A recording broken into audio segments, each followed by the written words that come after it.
Al-Qaeda has been eclipsed somewhat in the media in recent years due to the expansion and the development of the Islamic State group, but it has been very active. Can you tell us a bit more about where?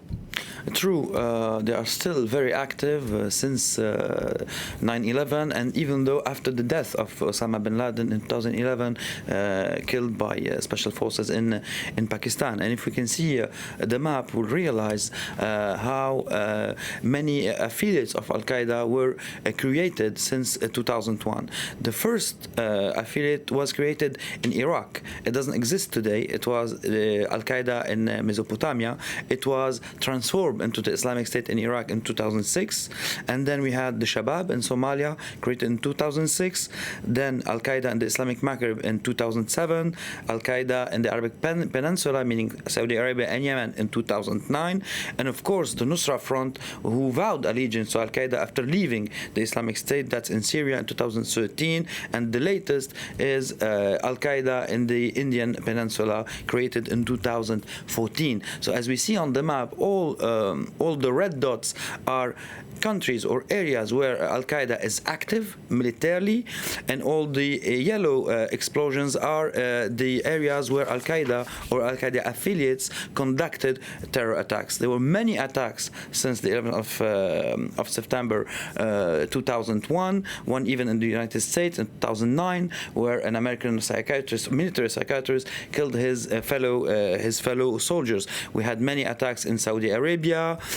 in Morocco, in France. We had the attacks of Mohammed Merah in 2012 in Toulouse, which weren't clearly claimed by Al-Qaeda because of many details that we won't go into. But of course, we had the attacks in January 2015 of Charlie Hebdo. So Al-Qaeda is still relevant, is still present, and it's growing in areas where it didn't exist prior to 2001 and the American involvement in Afghanistan and then in Iraq. Indeed, we can see geographically there's a huge sweep there across the globe. It's very spread out. But would you say that the West is still the major target?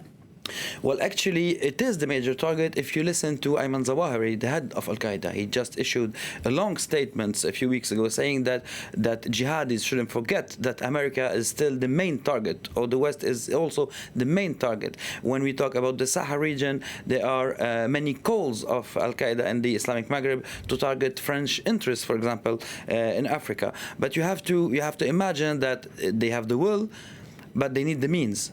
So prior to 9/11, many intelligence services had some hints about what was being prepared, but they didn't imagine that Al-Qaeda had the human skills to conduct such an attack as 9/11. Today, the surprise effect is gone, and many are looking into details around the human skills of Al-Qaeda recruits. For example, the Americans are looking very closely to Al-Qaeda and the Islamic in the Arabic Peninsula because they know that they have human skills and explosives.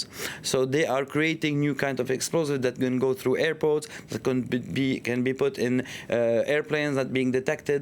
So, and that's the thing with Al-Qaeda. It's more qualitative than quantitative if you compare it with the Islamic State, for example, even regarding Western recruits. Okay, thank you very much, Wassim Nasr there.